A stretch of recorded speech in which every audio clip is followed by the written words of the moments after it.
Well, it's not his fault he's the biggest and the strongest. On this week's Second Chance Pets, a rough and tumble former street cat is abandoning his brute squad and looking for his Inigo Montoya. Andre the Giant is up for adoption at the Humane Society for Southwest Washington. And here to introduce us to the reformed brawler is our friend Sam Ellingson with the Humane Society of Southwest Washington. Ooh, Good morning. Look at that. Got him. Give him the paw. Give him the paw.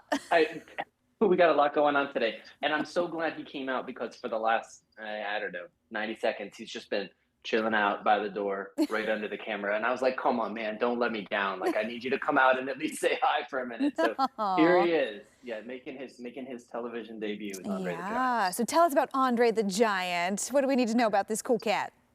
Yeah, so this guy is, we're calling him a retired tomcat. So he spent most of his life out on the rough streets, doing a little bit of brawling and a little bit of rumbling, we think, because he has significant scarring. We could tell when he came in, he was brought in by somebody who found him, and he had a number of scratches and wounds on his face.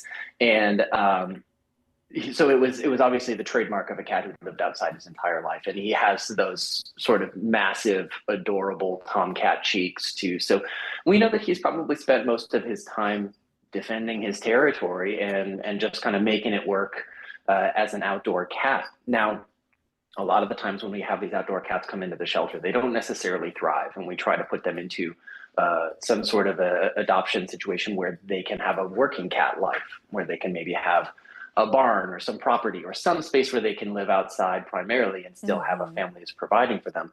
But Andre has really adapted well to being in the shelter, and he seems to really enjoy company.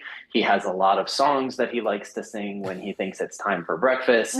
But we have determined that he would be a really great candidate to move into a house. It seems like he's ready to just kind of chill and live that family life cat, or that family cat life. I like that. He's like, this indoor cat thing, not so bad. Not too bad. I guess I'll kick back and relax there. Yeah. People bring me breakfast. They bring me dinner. That's not so bad. I think I like it. Yep. So what kind of home exactly are we looking for? How does he do with other cats? So we expect that he should be a good fit for most homes, but we do know because of his background, because he spent most of his life defending his space and defending his territory and his resources from other cats, we do want him to go to a home where he can either have a gradual, slow introduction to cats, or where he can be the only cat, because we don't want there to be any sort of territorial disputes. Now, the other thing that we know with him is he's going to be a little less inclined to just sort of jump in all fours into that family cat life. And so we want a home for him where the family can help him sort of have a gradual introduction, or at least let him settle in at his own pace so he can kind of explore his new territory. A home that has a little bit of a lower traffic flow would probably be a great idea for him, because he's still learning about all of this stuff. Yeah, that makes a lot of sense. Talking about that nice kind of slow, gradual transition, it sounds like he might be a good example of the rule of threes when we talk about adopting a pet. Yeah, absolutely. So the rule of threes, I think, maybe a lot of people have heard of it before, but it always is important, not only for cats, for dogs, for any new pet that you're bringing into your home, is to remember the 3 days, 3 weeks, 3 months. So those first 3 days, that cat is just kind of getting used to its new space. You're not going to see much of its personality. It's still kind of decompressing from the shelter and acclimating to its new home. Around 3 weeks, you're going to have your new pet start to get a little bit braver. They're going to show their personality a little bit more. You're going to get to know, and you'll start to see some new behaviors that you maybe hadn't noticed before. And then by the time you get to that 3-month point, you're pretty much seeing your new dog or your new cat as they would be in their home, right? Their personality has fully emerged.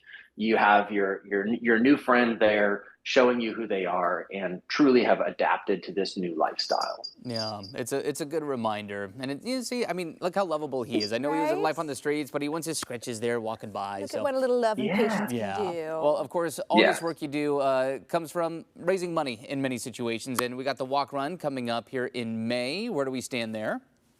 Yeah, so you're right. Walk Run is a handful of weeks away already. Somehow it's almost April, and so Walk Run, like you said, is a critical fundraiser. It makes it possible for us to save cats like this little man right here. So what we want people to do is come on out, register, raise funds, join us for the event.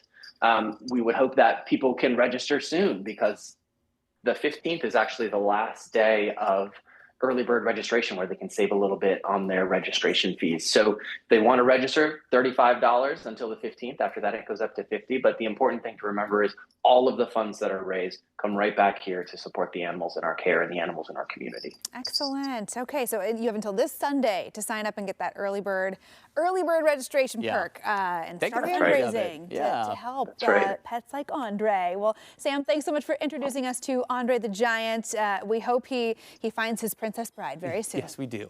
Thank you for having us. We appreciate it. Of course. And if you and all of the adoptable pets available at the Humane Society for Southwest Washington, check out that story on coin.com. Just click on AM Extra. All right, good stuff there.